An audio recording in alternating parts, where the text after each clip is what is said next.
মুখের কথায় কি সম্পত্তি হস্তান্তর করা যায়? দলিল ছাড়া জমি বা অন্যান্য সম্পত্তি দেয়া বা নেয়া কি বৈধ? আসুন আমরা দেখে নেই সম্পত্তি হস্তান্তর আইন কি বলে। আমরা আইনে যাওয়ার আগে প্রথমে আমাদের বাস্তব জীবনে ঘটে যাওয়া বাস্তব একটা উদাহরণ শেয়ার করব। অনেক ক্ষেত্রেই দেখবেন আপনাদের পরিবারে, আপনাদের গোষ্ঠীতে, এমনকি আপনাদের বাড়ির আশেপাশে অনেকেরই এই ঘটনাটা মিল পড়ে যাবে।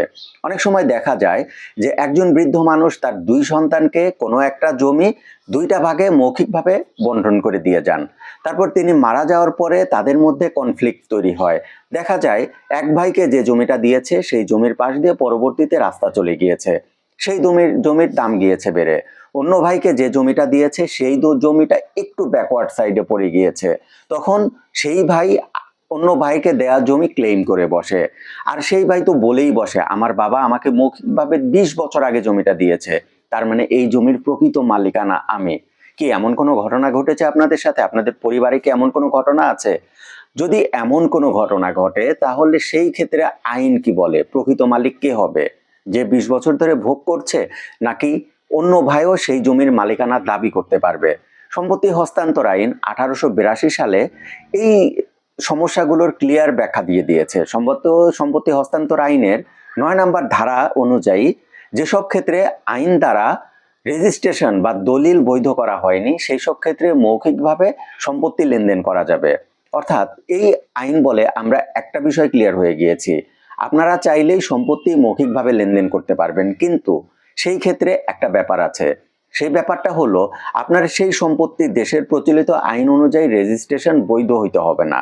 যেমন আপনার স্থাবর সম্পত্তি, যেমন একটা জমি হতে পারে অথবা যে কোনো কিছু যেখানে রেজিস্ট্রেশন বাধ্যতামূলক, সেই জমিগুলো বা সেই প্রপার্টিগুলো আপনার হস্তান্তর করার ক্ষেত্রে অবশ্যই দলিল বা রেজিস্ট্রেশন করতে হবে।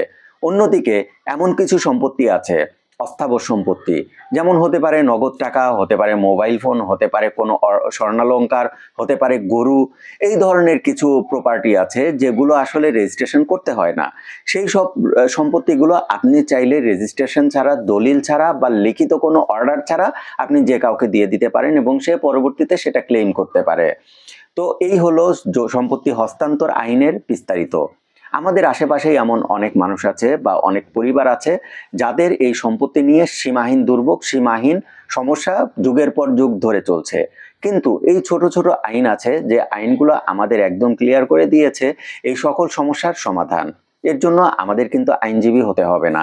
আমরা যদি একটু চোখ কান খোলা রাখি, আমরা যদি একটু আইনগুলো জানি, তাহলে আমরা নিজেরাই এই সমস্যাগুলোর সমাধান করে ফেলতে পারবো। হ্যাঁ, এই ভিডিওটা কিন্তু আপনাদের জন্য শিক্ষার উদ্দেশ্যে বানিয়েছি। আমি মোটেও আইনজীবী নই। যদি কখনো আপনাদের এমন কোনো সমস্যা তৈরি হয়ে থাকে তাহলে অবশ্যই রেজিস্টার্ড কোনো আইনজীবীর শরণাপন্ন হবেন।